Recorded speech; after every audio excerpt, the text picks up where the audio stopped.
BJR Nagar పక్కకున్న Arundhati Nagar అనేక కాలనీల పేరిట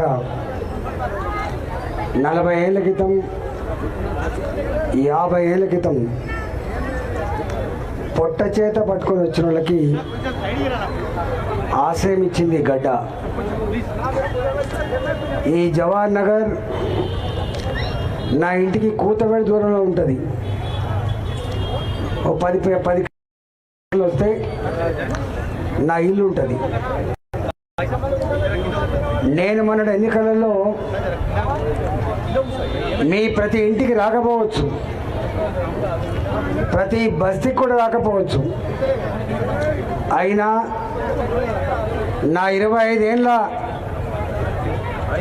నా రాజకీయ చరిత్ర కావచ్చు, తెలంగాణ ఉద్యమ బిడ్డగా 14 ఏళ్ళు చేసిన ఉద్యమం కావచ్చు,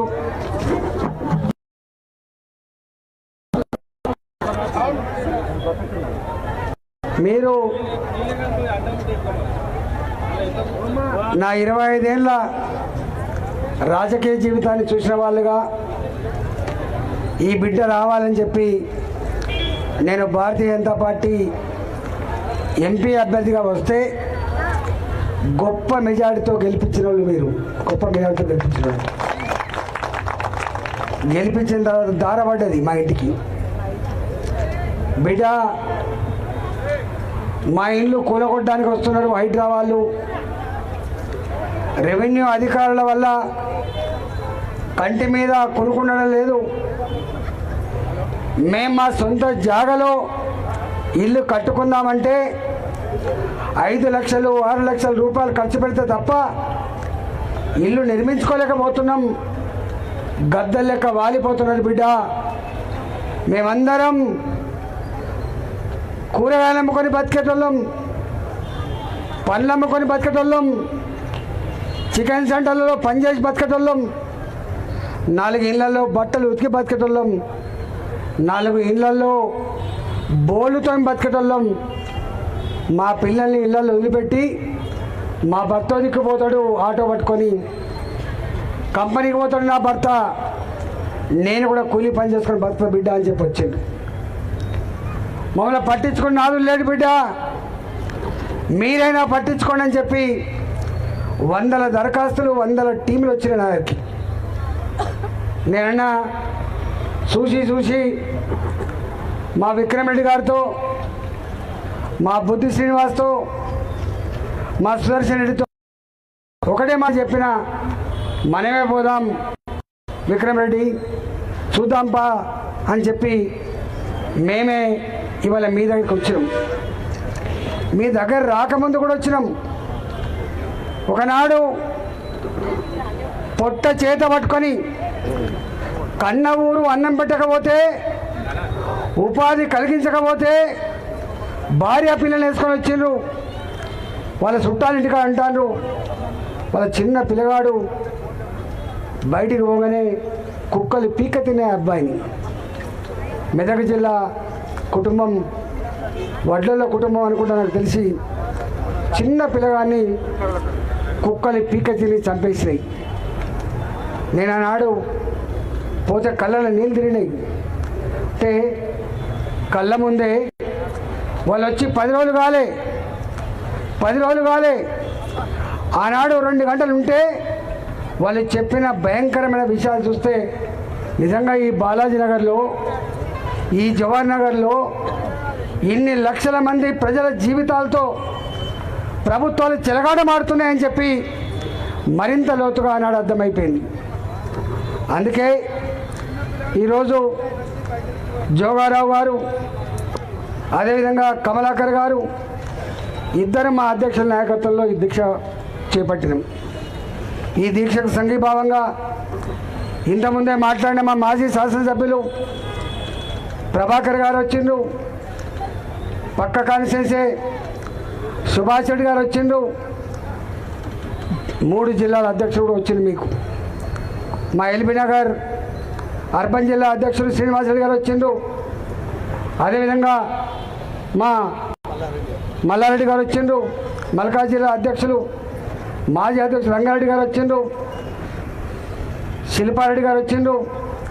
మీకు తోడుగా కార్పొరేటర్లు కూడా వచ్చిండ్రు. జిహెచ్ఎంసీలో ఉన్న కార్పొరేటర్లు ప్రేమ్ మహేశ్వర్ రెడ్డి గారు, పవన్ గారు, మా శేషగిరి గారు,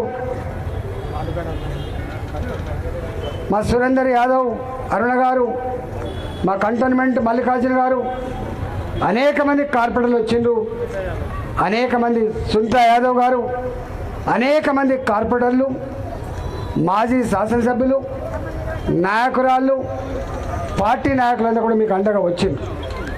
నేను మా వాళ్ళకి ఒకటే చెప్పిన, బాలాజీ నగర్, జవహర్ నగర్ వాళ్ళకు తోడుగా నేను పోత కావచ్చు, కానీ పార్లమెంటు పరిధిలో ఉన్న అన్ని ప్రాంతాల అన్ని నియోజకవర్గాల నాయకులు రావాలి, వాళ్ళకు ధైర్యం కల్పించాలి, ఈ ప్రభుత్వానికి ఒక హెచ్చరిక చేసుకోవాలని చెప్పి మాత్రమే ఇక్కడికి వచ్చినాం. మేము ఇవాళ ఈ మాట్లాడుతున్న మాటలు, మా వాళ్ళు ఇప్పటికే చాలా మాటలు మాట్లాడిండ్రు. నేను ఇవాళ మాట్లాడుతున్న మాటలు ఇక్కడ మఫ్టీలో ఉన్న ఇంటెలిజెన్స్ పోలీసు వాళ్ళు రాసుకపోయి నీ ముఖ్యమంత్రికి చెప్పాలి, నీ రెవెన్యూ మంత్రికి చెప్పాలి, నీ ప్రభుత్వానికి తెలియాలని చెప్పి కోరుతా ఉన్నా. మేం ఎవరి వ్యక్తిగతంగా ఎవరి మీద ఆరోపణ చేయడానికి రాలే, మేము ఇక్కడికి కొట్లాడడానికి రాలే.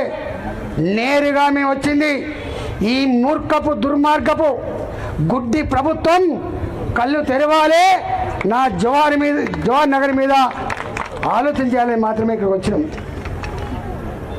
ఇవాళ నేను అడుగుతా ఉన్నా, వీళ్ళు ఎవరిని చూసినా కూడా మా ఇంతకుముందు మా లీడర్ సాబ్ తీసుకొని వచ్చింది.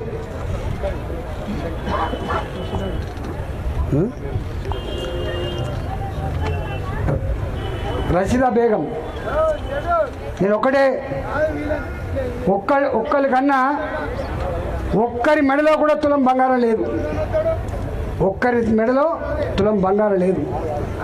ఎవరి వీళ్ళంతా కూడా ఇంతమంది వీళ్ళు చెప్పిండ్రు, ఒక్క తెలంగాణ మాత్రమే కాదు, ఆంధ్రప్రదేశ్ మాత్రమే కాదు, దేశంలో ఎక్కడ ఎవరికి ఉపాధి లేకపోయినా పొట్ట చేత పట్టుకొని వచ్చే అడ్డా నేను ఇంతకుముందు చెప్పినట్టుగా జవహర్ నగర్ అని చెప్పి మనం చేస్తూ ఉన్నాం. ఇక్కడికి వస్తే ఇక్కడ డంప్ యార్డ్ ఉంటుంది. ఈ డంప్ యార్డ్ వల్ల నాకు తెలిసి ఎవరు కూడా ఏమాత్రం ఉపాధి ఉన్నా, ఏమాత్రం కొంచెం మంచి జీవితం ఉన్నా బాలాజీ నగర్లో ఎవరు ఉండరు. ఇక్కడ పారే మురికి నీళ్లు, ఇక్కడ బోర్లేస్తే బావులు తవ్వుతే వచ్చే ఆ దుర్గంధపు నీళ్ళు మాత్రమే కాదు, కెమికల్ వాటర్తో చచ్చిపోతామని తెలిసి కూడా వస్తారు ఇక్కడికి. ఇక్కడ వీచే గాలి పీల్చుకుంటే దవాఖానల పాలవుతామని తెలిసి ఇక్కడ ఆ డంప్ యార్డ్లో వచ్చిన పురుగులన్నీ కూడా శరీరం మీద వాళ్తే దద్దులు వస్తాయి. అంటే దద్దులు వచ్చినా చచ్చిపోతామని తెలిసినా ఆ విషపు నీళ్లు తాగినా గత్యంతరం లేక ఇంతకుముందే ఒక ఆమె చెప్పయింది, ఆమె నాకు భర్త లేడు సారు, నాకు భర్త లేడు, నాకు 3 ఆడపిల్లలే. 24 ఏళ్ల క్రితం వచ్చిన జోష్న, ఆమె పేరు రోజా. నేను వచ్చిన ఈ కాలనీ ఇప్పటి కాలనీ కాదు, 24 ఏళ్ల క్రితం నేను ఇక్కడ 30 గజాలలో ఇల్లు కట్టుకున్నా. నాకు ఇప్పుడిప్పుడే 3 బిడ్డలు పెద్దోళ్ళు అయింది, వాళ్ళకు కొంచెం పెద్దోళ్ళు అయింది కాబట్టి దానికి కొంచెం రేకుల షెడ్డు నుంచి స్లాబ్ వేసుకుందామని చెప్పి అనుకున్నా. కానీ నా ఇల్లు నా కళ్ళ ముందే కూల్చేసిండ్రు. నేను కాళ్ళ మీద పడ్డ, వాళ్ళ కాళ్ళ మీద పడ్డ. నేను నా స్టవ్ అనేది తీసుకొనియండి, నా బీరువా తీసుకొనియండి, నా బట్టలు బయట తీసుకోమని చెప్పి కాళ్ళ మీద పడ్డా. కానీ కనికరించలే ఆ దుర్మార్గులు, కూలగొట్టిపోయిందని చెప్పి ఏడిచింది ఆమె. అరుంధతి నగర్లో గదే జరిగింది. ఇవాళ ఇక్కడ అనేక ఇళ్లకు నేను వచ్చిపోయినా. నేను అడుగుతా ఉన్నా, 30 గజాలలో 60 గజాలలో ఇల్లు కట్టుకుంటాడు ఉన్నోడా లేనోడా? మూర్ఖుల్లారా, కనబడతలే అని చెప్పి అడుగుతున్నా. ఇంత మా ప్రభాకర్ ఒక మాట చెప్పిండు, బంజారా హిల్స్లో ఒక్కొక్క ఎకరం 50 కోట్లు, 60 కోట్లు, 100 కోట్లు గా భూములని నీ పార్టీ నాయకులు, డబ్బున్నోళ్ళు, కలిగినోళ్ళు, ఇవాళ అధికారంలో ఉన్నోళ్ళు ఆక్రమించుకుంటే దాన్ని రెగ్యులరైజ్ చేయడానికి ఇంతకుముందు చెప్పినట్టుగా జీవో నెంబర్ 58, జీవో నెంబర్ 59లో వన్ ల్యాండ్ 6 ఎకరాలు ఉంటుంది. కానీ 20 మంది పేరిట, 30 మంది పేరిట చిన్న చిన్న బిట్లుగా చేసి వారికి రిజిస్ట్రేషన్ చేసావు కదా కొడుక. ఇవాళ ఈ 30 గజాలని 60 గజాలని ఇల్లు కొలగొట్టి వాళ్ళ బతుకులలో మట్టి కొడితే నీకు ఏమాత్రం న్యాయం అవుతుందా నా కొడుక? వాళ్ళ కన్నీళ్ళు, వాళ్ళ ఉసురు తగలదారా నా కొడుక అని చెప్పి అడుగుతా ఉన్నాయి. నేను సంవత్సరం అవుతుంది ఇక్కడ కలిసి, సంవత్సరం నుంచి వెళ్ళి కంటి మీద ఎప్పుడు కొనుక్కులేదు. మొట్టమొదలు ఓ హైడ్రాని తెచ్చిపెట్టిండు. మేమనుకున్నాం ఈ హైడ్రా వచ్చిన నాడు ఎవడైతే బాగా పెద్దోడు ఉన్నాడో, ల్యాండ్ గ్రాబర్స్ ఉన్నారో, ల్యాండ్ మాఫియా ఉందో, బ్రోకర్లు ఉన్నారో వాళ్ళ దగ్గర నుంచి భూములు గుంజుకుంటారేమో అని చెప్పి అనుకున్నాం మేము. కానీ వాళ్ళు పడ్డది ఎక్కడా? వాళ్ళు పడ్డదల్లా నా సూరారం బస్సు మీద పడ్డారు వాళ్ళు, నా సూరారం బస్సు మీద పడ్డారు వాళ్ళు, నా అరుంధతి నగర్ కాలనీ మీద పడ్డారు వాళ్ళు, నా అస్మత్పేట బస్తీ చెరువు పక్క పంటి కట్టుకుని ఇళ్ళ మీద పడ్డారు. నా జొన్నల బండ ఏ ఒడ్డరులు అయితే 70 ఏళ్ళ క్రితం 80 ఏళ్ళ క్రితం అక్కడే బండ కొట్టుకొని తాత, తండ్రి, కొడుకు, ఇలా మనమడు అక్కడ రేకుల చెట్లు వేసుకున్నారో గవాటి మీద పడ్డారు. ఇక్కడ దాదాపుగా 3 నెలలు 4 నెలలు పక్షి లెక్క తిరిగిన జొన్నల బండ కాడ ఇల్లు కులగొడితే కబద్దా నా కొడుకు అని చెప్పి తిరిగిన నేను. 40 ఏళ్ళ క్రితం కట్టుకున్న నా అస్మత్పేట చెరువు దగ్గర కట్టుకున్న ఇల్లు కులగొడితే కబద్దా అని చెప్పి నేనే తిరిగిన ఈ అరుంధతి దగ్గర బస్తీ అంతా తిరిగిపోయినా, హెచ్చరించిపోయినా నేను. 3 నెలలు 4 నెలలు తిరిగితే కానీ సమాజానికి అర్థం కాలే. చాలామంది అన్నారు హైడ్రా, ఆహా ఓహో హైడ్రా అంటే గొప్ప పని చేస్తాడ, ఏదో కాలువల మీద ఇల్లు కూలగొడతాట అని చెప్పి అనుకున్నారు. కానీ హైడ్రా మురికి కాలువల మీద పెద్దలు ఆక్రమించుకుని ఇల్లు కూలగొట్టలే. హైడ్రా ల్యాండ్ మాఫియా మీద పడలే. హైడ్రా ఈ పొట్ట చేత పట్టుకొని వచ్చిన కూలోళ్ళ జీవితాల్లో మట్టి కొట్టింది, వాళ్ళ గుడిసెలు కళ్ళ ముందే కూల్చేసింది. ఎన్ని సంఘటనలు చెప్తూ పడవదు. ఇక్కడికి మా రాజేశ్వరరావు కూడా వచ్చింది, వడ్డేపల్లి రాజేశ్వరరావు. కూకటపల్లి నుంచి కూడా వచ్చింది, నల్ల చెరువు నుంచి వెళ్ళి. నల్ల చెరువు ఉంటుంది ఒకటి, నల్ల చెరువు కాడ ఆ చెరువు కింద 7 ఎకరాల చిరునేమో ఉంది పట్టా భూమి అంటే వాళ్ళ గవర్నమెంట్ భూమి, మిగతా అంతా ప్రైవేటు పట్టా భూమి. అది వర్షాకాలంలో మునుగుతుంది, కొంత ఎండాకాలంలో అది తేలుతుంది. తేలినప్పుడు దున్నుకుంటారు వాళ్ళు. ఇప్పుడు ఆ చెరువే లేదు. వాళ్ళు అందులో ఒక యాదవుల కుటుంబం ఉంటుంది. యాదవుల కుటుంబం ఆ పేరు బుచ్చమ్మ. ఆ బుచ్చమ్మ కొడుకులు లేకపోతే ఆ చెర్ల తేలిన భూమి అయితే ఉందో పట్టా భూమి 3 బిడ్డలకు సమానంగా పంచింది. కానీ హైదరాబాద్ వచ్చిండు, ఇది నీ పట్టనే కావచ్చు కానీ ఇది బఫర్ జోన్లో ఉంది, దీన్ని కూల్చేస్తామని చెప్పి డోజర్లు పట్టుకొని కూల్చేసిండు. అలా కూల్చేస్తే వాళ్ళ 3 అల్లుళ్ళు రాత్రిపూట ఆమె ఇంటికి పోయి, నువ్వు గవర్నమెంట్ భూమి మాకు ఇచ్చినవాట, అమ్ముకోవడానికి వీలు లేని భూమి ఇచ్చినవాట, మేము ఇల్లు కట్టుకోవడానికి కూడా అక్కర రావట కదా అని చెప్పి 3 ఒత్తిడి చేస్తే మనస్తాపానికి గురైనటువంటి బుచ్చమ్మ రాత్రిపూట ఉరేసుకొని చచ్చిపోయింది. ఈ ప్రభుత్వం వచ్చిన తర్వాత నల్ల చెరువులో వాళ్ళు పోయిన కోర్టుకు పోయి వాళ్ళు ఒక ఆర్డర్ తెచ్చుకున్నారు. ఇది ముమ్మాటికి పట్టా భూమే, అది ఒకవేళ మునిగినప్పుడు మునుగుతుంది, తేలినప్పుడు మాత్రం వాళ్ళు దున్నుకునే హక్కు ఉందని చెప్పి వాళ్ళు కోర్టుకు పోయి తెచ్చుకుంటే ఇవాళ కోర్టుకు పోతే ఎవరను అని చెప్పి వాళ్ళు మళ్ళా కూలగొట్టే ప్రయత్నం చేస్తే కోర్టు ధిక్కరణ, కోర్టు మొట్టకాయలు వేసి కూలగొట్టని చెప్పి ఆర్డర్ ఇచ్చింది. కానీ మళ్ళీ వాడు కోర్టుకు చెప్పుకోపోరా, ఎవరు చెప్పుకుంటారా అని చెప్పి మళ్ళీ నిన్నగాక మొన్న ఆ దొడ్లన్నీ కూడా కూలగొట్టిపోయినరు, వాళ్ళ బతుకులలో మట్టి కొట్టిపోయినరు ప్రభుత్వ అధికారులు, హైడ్రా అధికారులు అని చెప్పి మనం చేస్తా ఉన్నాం. ఇవాళ కూడా హైడ్రా ఎక్కడ కట్టుకున్న ఇల్లు కూలగొట్టమని 10 ఏళ్ల క్రితమో 20 ఏళ్ల క్రితమో కట్టుకున్న చోటికి పోమని చెప్పి ఒకవైపు ముఖ్యమంత్రి చెప్తున్నాడు, కింద మాత్రం జరిగేది దానికంటే విరుద్ధమైన పని జరుగుతూ ఉంది. తెలంగాణ ప్రజలారా ఆలోచన చేయమని చెప్పి కోరుతా ఉన్నాము. ఇవాళ వీళ్ళ వంత అవుతుంది, రేపు ఇంకోని వంత అవుతుంది, రేపు ఇంకోని వంత అవుతుంది. కోర్టులంటే గౌరవం లేదు, చట్టాలంటే నమ్మకం లేదు, పేదల బతుకులంటే పేదల జీవితాలంటే కూడా లెక్కలేని తనం ఇవాళ రేవంత్ రెడ్డి సర్కార్ చేస్తున్న మాట వాస్తవమా కాదా తెలంగాణ ప్రజలు ఆలోచన చేయమని చెప్పి నేను కోరుతా ఉన్నాను. ఇవాళ నేను అడుగుతా ఉన్నా, ఎవర్రా నువ్వు ఎవడివి అసలు? ఇంతకుముందు ఆయన చెప్పిండు, దీన్ని మొత్తం చరిత్ర తీస్తే కొన్ని వేల ఎకరాల భూమి ఆనాడు బ్రిటిష్ గవర్నమెంట్ ప్రజల దగ్గర నుంచి కొన్నది. ఇది కొన్న భూమి ఇక్కడ కేంద్ర ప్రభుత్వ ఆధీనంలో ఉన్నటువంటి ఆర్మీకి అప్పచెప్పింది. వాళ్ళు ఎక్స్ సర్వీస్ మెన్లకు పట్టాలు ఇచ్చిపోయినారు. ఆనాడు ఇక్కడ ₹1,00,000 ఎకరం లేదు, ₹2,00,000 ఎకరం లేదు. ఆనాడు ఈ భూమి నాకు తెలిసి 2,000 ఎకరము 3,000 ఎకరం ఉండొచ్చు. ఇక్కడ గంతకుడు లేదు. ఇక్కడ మేము 30 ఏళ్ళ కింద మధ్యనే మా దగ్గర 50,000 40,000 ఎకరం దొరికింది, మంచి పంటలు పండే భూమి.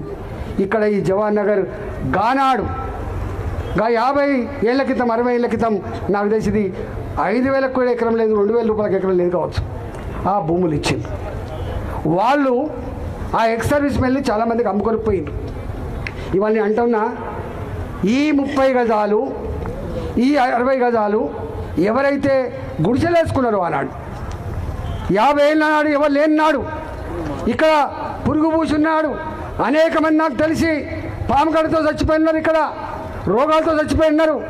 అయినా కూడా ఇక్కడ ఉంటే ఇవాళ నేను అంటున్నా, ఏ ఇండ్లు అయితే ఇవాళ కాలనీలలో మీరు కూలగొడుతుండ్రో ఎందుకు కూలగొడుతున్నారు అంటే 25 ఏళ్ల క్రితం 30 ఏళ్ల క్రితం కట్టుకున్న వాటిని మళ్ళీ ఒక స్లాబ్ వేసుకుందామంటే కానీ, లేదా గుడిసె ఉంటే రేకులు షెడ్ వేసుకుందామని కానీ తప్ప అదేమన్నా కొత్తగా వేసుకుంటారా? ఇవాళ కొత్తగా కనుక నువ్వు 20 ఎకరాలు 30 ఎకరాలు ఒక కాలనీ నిర్మించను నువ్వు కూలగొట్టు. కానీ 30 ఏళ్ల క్రితం ఉన్నటువంటి బస్తీలలో ఉన్న ఇళ్ళని ఎందుకు కూలగొడుతున్నావు అని చెప్పి అడుగుతున్నాం. నేను ఒక మర్యాదగా చెప్పిపోతున్నాం. ఇంతకుముందు మా విక్రమ్ చెప్పిండు, భారతీయ జనతా పార్టీ అనాదిగా ఆనాడు పేదల పక్షాన ఉండి గుడిసెలే ఇచ్చింది, 60 గజాల చొప్పున భూములు ఇప్పించింది. దత్తాత్రేయ నగర్, వాజ్పేయి నగర్, ఇక్కడ ఇంతకుముందు చెప్పినట్టుగా టైగర్ నరేంద్ర గారు కావచ్చు, దత్తాత్రేయ గారు కావచ్చు, బద్దం బాలరెడ్డి గారు కావచ్చు. ఆనాడు కూడా కాంగ్రెస్ పార్టీ కూల్చే ప్రయత్నం చేసింది. 1994లో అప్పుడు జనార్దన్ రెడ్డి ముఖ్యమంత్రి ఉన్నప్పుడు ఉన్నట్టున్నది. ఆనాడు కూలగొట్టే ప్రయత్నం చేసిండ్రు. 2000 ఇళ్ళు కూల్చిపోయిండ్రు. అంటే కాంగ్రెస్ పార్టీ పేరుకేమో పేదల పక్షాన ఉన్నాం, ఇందిరమ్మ రాజ్యంలో ఉన్నాం అంటున్నావు కదా. ఇందిరమ్మ రాజ్యం అంటే ఇవాళ పేదల గుడిసెలు కూలగొడ్డా బిడ్డ. ఇందిరమ్మ రాజ్యం అంటే 30 ఏళ్ల క్రితం 40 ఏళ్ల క్రితం కట్టుకున్న కాలనీలను బుల్డోజర్లతో కూల్చివేసా బిడ్డ అని చెప్పి అడుగుతా ఉన్నా. నువ్వు చెప్పే మాటలు వేరు, చేసే పద్ధతి వేరు. కాబట్టి ఇవాళ ఈ బాలాజీ నగర్లో మీకు సంపూర్ణంగా మేము అండగా ఉంటామని చెప్పి తెలియజేస్తా ఉన్నాం. మీకు అండగా ఉంటామని చెప్పి తెలియజేస్తా ఉన్నా. చాలామందిని చూసినాం, కేసీఆర్ కూడా చూసినాం. గిట్నే నేను ఆనాడు 6,000 మందికి పట్టాలు ఇస్తా అని చెప్పి 2006లో వచ్చిండ్రు. ఇదంతా గ్రామఖండం అని చెప్పిండ్రు. ఎన్ని మాటలు చెప్పిండ్రో, ఎన్ని జీవోలు ఇచ్చిండ్రో, ఎన్నిసార్లు మీటింగ్ పెట్టుకున్నారో, కానీ మీకు చేతులు రాలే బిడ్డ.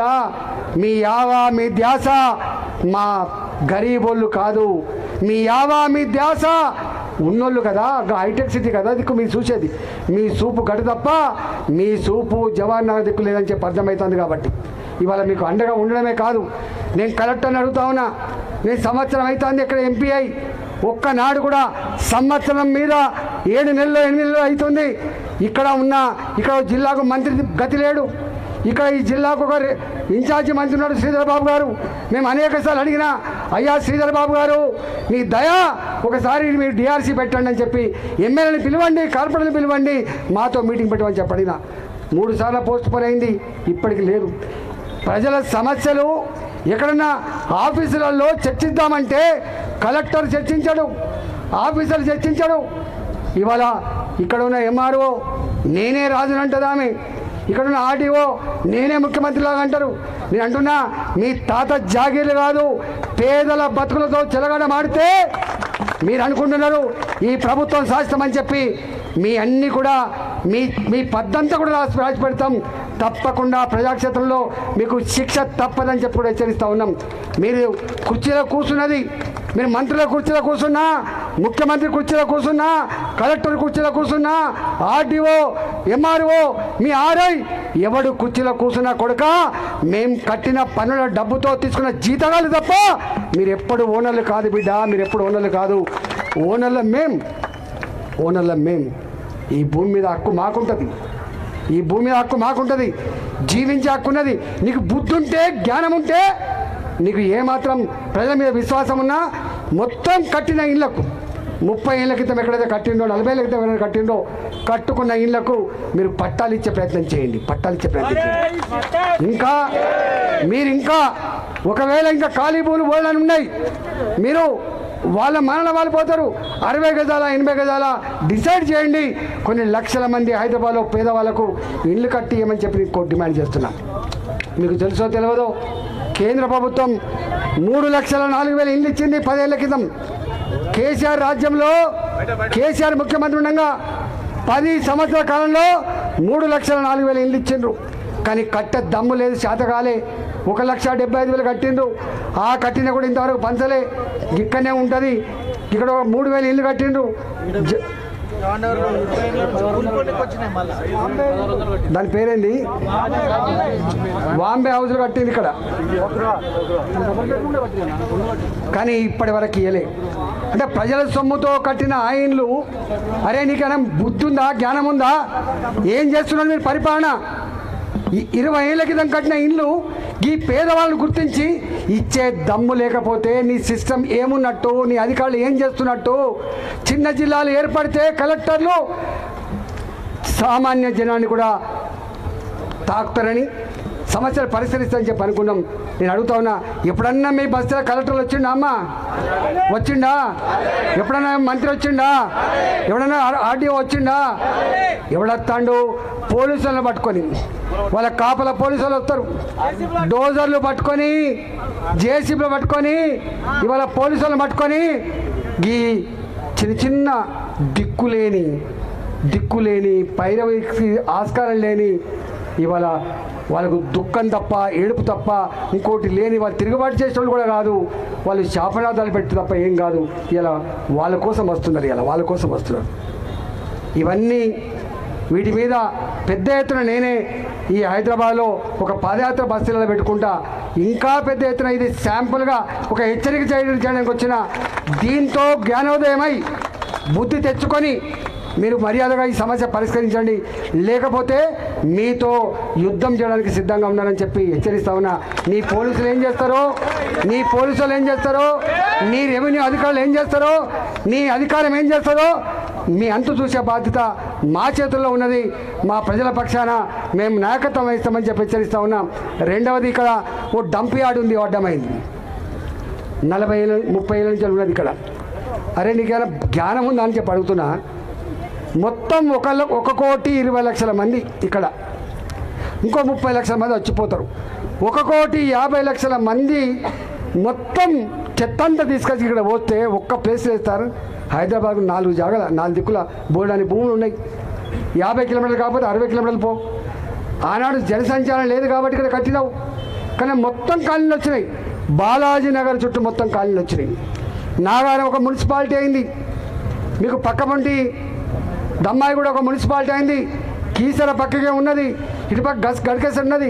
ఎంత శాపం అంటే ఇక్కడ ఏ మురికి నీళ్ళు అయితే కెమికల్ వాటర్స్గా విషపుతుల్యంతో ఉన్నాయో అవన్నీ కూడా మొత్తం ఇక్కడ వ్యవసాయాలు కూడా చేసి పడేసినాయి. మొత్తం బస్తీలు వచ్చినాయి, కాలనీలు వచ్చినాయి. ఇప్పుడు ఇంకా 1,50,00,000 మంది చెత్తను తీసుకొచ్చి ఒక్క బాలాజీ నగర్ లేచి వీళ్ళ ఆరోగ్యాలతో చెలగడమాడే ప్రయత్నం చేస్తున్నావు. నేను మొన్న చెప్పినా, మళ్ళీ చెప్తా, ఇవాళ ఈ హైదరాబాద్కి ఎక్కడ జనసంచారం లేని దగ్గర ఓ 60 కిలోమీటర్లు పోతారా, 100 కిలోమీటర్లు పోతారా, దూరం పోయేయండి తప్ప జనం జీవితాలతో చెలగడం ఆడకండి. నీ గవర్నమెంట్ ఖర్చు పెడితే 500 కోట్లు అది కావచ్చు, కానీ మా వాళ్ళు వైద్యం పేరిట ఖర్చు పెట్టే డబ్బు 1000 కోట్లలో ఉంటుంది, తెలియకుండానే ఉంటుంది. వీళ్ళు ఎన్ని కష్టాలు పడ్డా రండి జనార్దన్ గారు, వైద్యం కోసం సరిపోతుంది తప్ప వాళ్ళు ఎన్నడూ హైన్ టు మౌత్ తప్ప ఎన్నడూ సంపాదించుకోవడం కాదు. కాబట్టి ఆ డంప్ యార్డ్ మీద కూడా ఒక ఉద్యమం చేసేది ఉంది. డంప్ యార్డ్ ఇక్కడి నుంచి తరలించేంత వరకు, లేదా డంప్ యార్డు హైదరాబాద్కు 4 దిక్కులు 4 పెట్టేంత వరకు ఆ ఉద్యమం కూడా చేస్తామని చెప్పి మీకు మనవి చేస్తూ, ఇంత గొప్పగా ఇవాళ ఈ ధర్నాకి మీరు అన్ని దరఖాస్తులు ఇచ్చిండ్రు. దరఖాస్తులు మొత్తం చూసిన కమ్యూనిటీ హాల్ ఇవ్వమని చెప్పి ఇచ్చిండ్రు. మీరు పార్కులు ఆక్రమించుకున్న వాటిని తిరిగి మాకు అప్పగించాలని చెప్పి ఇచ్చిండ్రు. వాటి డెవలప్మెంట్ కోసం అని ఇచ్చిండ్రు. మురికి కాలువలు ఏమని ఇచ్చిండ్రు, రోడ్లు ఏమని ఇచ్చిండ్రు, తాగే నీళ్ళ కనెక్షన్లు ఏమని ఇచ్చిండ్రు. ఇవన్నీ దరఖాస్తులు నేనే తప్పకుండా క్రోడీకరించుకొని వాటి మీద దృష్టి పెట్టి త్వరలోనే కొంచెం పనులు తప్పకుండా చేస్తా అని చెప్పి మీకు మాట ఇస్తూ, ఈ అవకాశం కల్పించిన మీ అందరికీ కూడా ధన్యవాదాలు తెలియజేస్తూ, మీ అందరికీ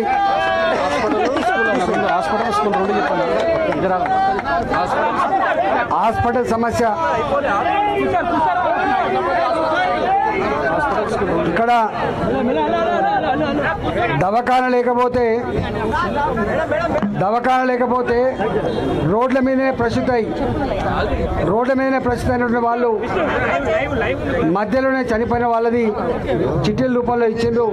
దవాఖానా స్కూళ్ళ విషయంలో కూడా ఆ సమస్య మీద కూడా తప్పకుండా మేము ఏదో ఒక పరిష్కారం చెప్తామని చెప్పి తెలియజేస్తూ, భారత్ మాతాకి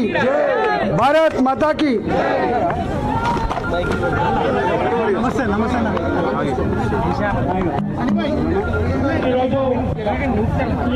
కొంచెం ఆగే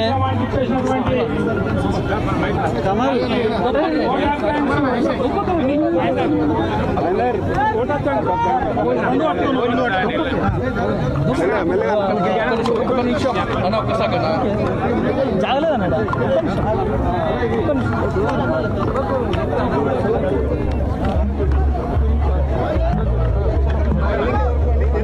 సౌండ్ బంద్ సౌండ్ ఆపాలి కనిపిస్తుందా? మైకులు కొంచెం కింద పెట్టరా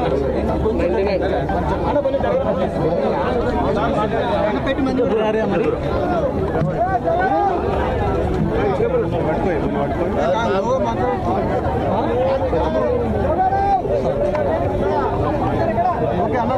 మొత్తంలో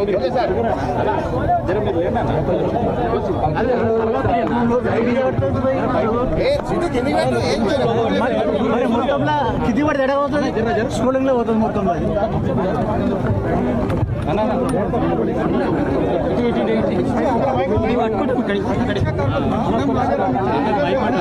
బయట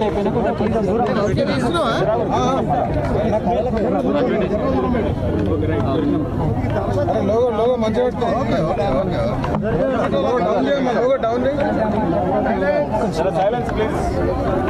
సైలెన్స్ చెప్పనా.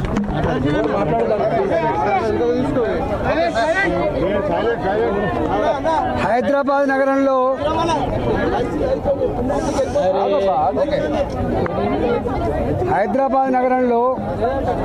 హైడ్రా దుర్మార్గాలు, రెవెన్యూ అధికారుల ఆగడాలు పేద ప్రజలకు కంటి మీద కురుకులు ఎక్కడ చేయడమే కాకుండా పేదల ఇళ్లను కూల్చివేసి పేదల గూడును చెదరగొట్టి పేదల బతుకుల్లో మట్టి కొడుతున్నటువంటి దుర్మార్గ ప్రభుత్వాన్ని చూస్తూ ఉన్నాం. మేము ఇక్కడ బాలాజీ నగర్లో, జవహర్ నగర్లో, అరుంధతి నగర్లో హైడ్రా వాళ్ళు రెవెన్యూ అధికారులు 30 ఏళ్ల క్రితం 40 ఏళ్ల క్రితం కట్టుకున్న గుడిసెలు కావచ్చు, రేకుల షెడ్లు కావచ్చు, ప్లాస్టిక్ షీట కింద జీవించే వాళ్ళు కావచ్చు, వాళ్ళ భూమి 30 గజాలు, 40 గజాలు, 50 గజాలు, 60 గజాలు చిన్న అంటే పొట్ట చేత పట్టుకొని కూరగాయలు అమ్ముకొని పండ్లు అమ్ముకొని ఇళ్లల్లో పని చేసుకొని బతికేటువంటి కుటుంబాలు ఇవాళ కొంచెం $1 లక్ష, 2 లక్షల రూపాయలు సంపాదించుకొని చిన్నపాటి రేకుల షెడ్ వేసుకుందామన్నా, రేకుల షెడ్డు తీసేసి ఒక స్లాబ్ వేసుకుందామన్నా కూడా గద్దల్లా వాలిపోయి లంచాలు కనుక ఇవ్వకపోతే లంచాలు 30 గజాల నుంచి వెళ్ళి 60 గజాల భూమిలో ఇల్లు కట్టుకుందామంటే 4 లక్షల రూపాయలు 5 లక్షల రూపాయలు లంచం ఇవ్వకపోతే కాంప్లైంట్ రూపంలో ఇచ్చి కూలగొడుతున్నటువంటి దుర్మార్గాలు చూస్తూ ఉంటాం. వీళ్ళు కొత్తగా ఆక్రమించుకున్న భూములు కాదు, కొత్తగా కడుతున్నటువంటి కాలనీలు కాదు, ఇవన్నీ కూడా పాత కాలనీలలో 30 ఏళ్ల క్రితం కట్టుకున్న చిన్న చిన్న ఇల్లు తప్ప ఇంకోటి కాదు. కాబట్టి ఇలా దీనికి వ్యతిరేకంగా మేము ఇలా ధర్నా కార్యక్రమాన్ని చేపట్టినాం. నేను ఒకటే ఈ ప్రభుత్వాన్ని హెచ్చరిస్తా ఉన్నా, పేదల జీవితాలతో చెలగాటమాడే దుర్మార్గ ప్రభుత్వం ఇవాళ వాళ్ళ ఉసురు తగిలి పోక తప్పదని చెప్పి హెచ్చరిస్తూ ఉన్నాం. అనాదిగా హైదరాబాద్లో ఇవాళ గుడిసెలంజయ నుంచి మొదలుపెట్టి అనేక వందల ఎకరాలలో పేదలకు 40 గజాలు 50 గజాలు ఇళ్ళ జాగాలు ఇప్పించిన పార్టీ భారతీయ జనతా పార్టీ. దత్తాత్రేయ నగర్ కావచ్చు, వాజ్పేయి నగర్ కావచ్చు, బద్దం బాలరెడ్డి గారు కావచ్చు, టైగర్ నరేంద్ర గారు కావచ్చు, అనేక సంవత్సరాలుగా పేదలకు అంతో ఇంతో జాగాలు ఇప్పించిన పార్టీ మా పార్టీ. అలాంటి బస్తీలను కూలగొట్టే ప్రయత్నం చేయొద్దని చెప్పి ప్రభుత్వాన్ని హెచ్చరిస్తా ఉన్నాం. రెండవది డంప్ యార్డ్ ఉంది ఇక్కడ. ఈ డంప్ యార్డు 40 ఏళ్ల క్రితం మొత్తం హైదరాబాద్ 1.5 కోట్ల జనాభాకి ఒకటే డంప్ యార్డు. ఆ డంప్ యార్డు వల్ల చుట్టుపక్కల 20 కిలోమీటర్ల వరకు ఆ మురికి నీళ్ళన్నీ కూడా విషంతో కూడిన నీళ్ళుగా మారిపోయి ఇలా బోర్లు కానీ బావులు కానీ వ్యవసాయగాలు కానీ ఇలా తాగే నీళ్ళు కానీ విషమైపోయి జీవించే పరిస్థితి లేదు. రెండోది వాసనకి భరించే పరిస్థితి లేదు. ఇక్కడ ఆ డంప్ యార్డ్తో వచ్చేటువంటి పురుగులు కీటకాలు వాలిపోతే మొత్తం దురదలు వస్తూ ఉన్నాయి.